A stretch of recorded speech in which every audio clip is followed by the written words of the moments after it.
When coaching works, it's incredibly powerful and change happens so quickly. But when it doesn't work, we get stuck in the mud. What's the difference? Today we're going to talk about the preconditions for making coaching effective and how you figure out what it is that's going to allow you to make coaching work and what you need to make sure of with your client or with your coach, depending on which side of the desk you're sitting at, to make sure that you have the necessary ingredients to get the real value from coaching.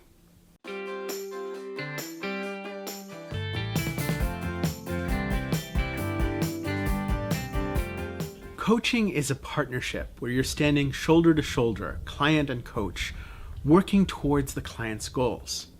So when coaching works, there are two things that are happening. One is that partnership, and the other is movement towards those goals. We can check both the readiness for coaching and the match with client by sensing emotions. When emotions are flat and stale and distant in the relationship, this is not a time when coaching is going to work. But when you can feel the emotions vibrant, when you can feel the emotions emerging, when you can feel the emotions in the coach and in the client saying, there's something here, that emotional energy is telling you this is a time for coaching, and this is a match where we might be able to make something incredibly powerful happen together. Now, sometimes you start out a coaching relationship, and as I've discussed in other videos, the goals aren't really clear. And so obviously setting up this foundation of direction is going to be one key ingredient. But this partnership piece is another essential point. The partnership towards coaching is one of equals working together.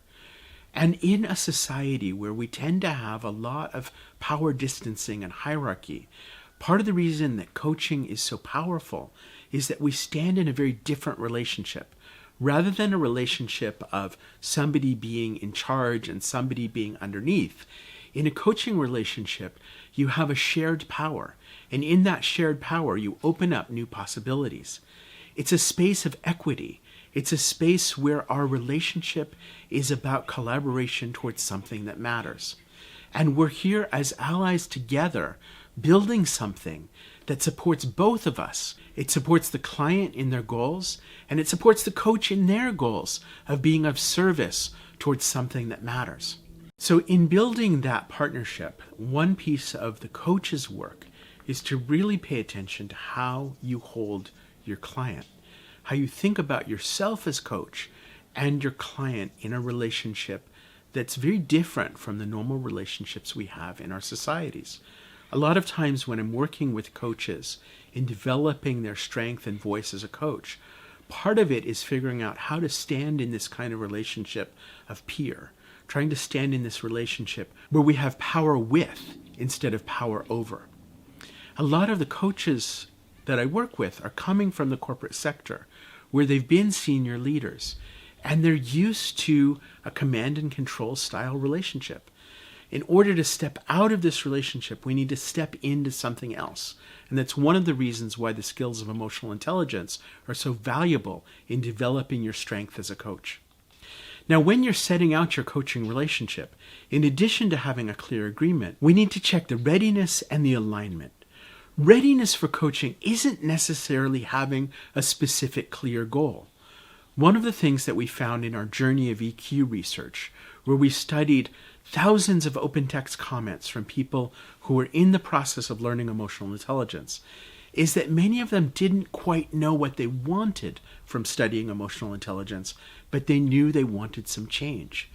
There's a step in this process of change that we discovered, which we called the aha.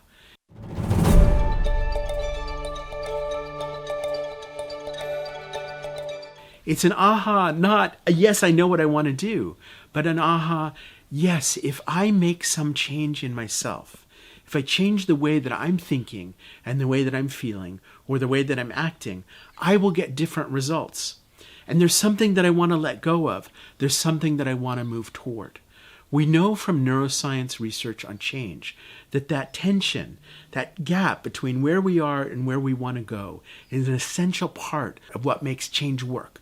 When we can feel that vision and that sense of possibility, We might not know exactly what it is, but we can sense it.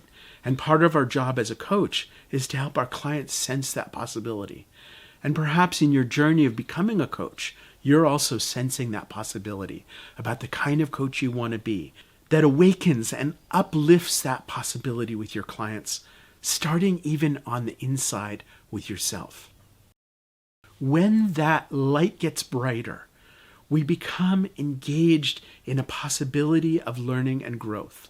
And from that possibility, from that hope for change, we unlock all kinds of potential. It's not about having a path. It's about having a light that beckons us towards that path.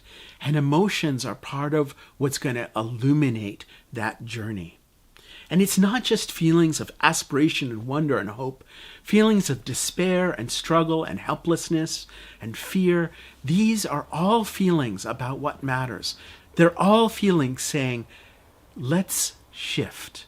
Let's look in a new way. Let's discover. As we immerse in emotions and engage, we can illuminate the path forward for ourselves as coach and for our clients.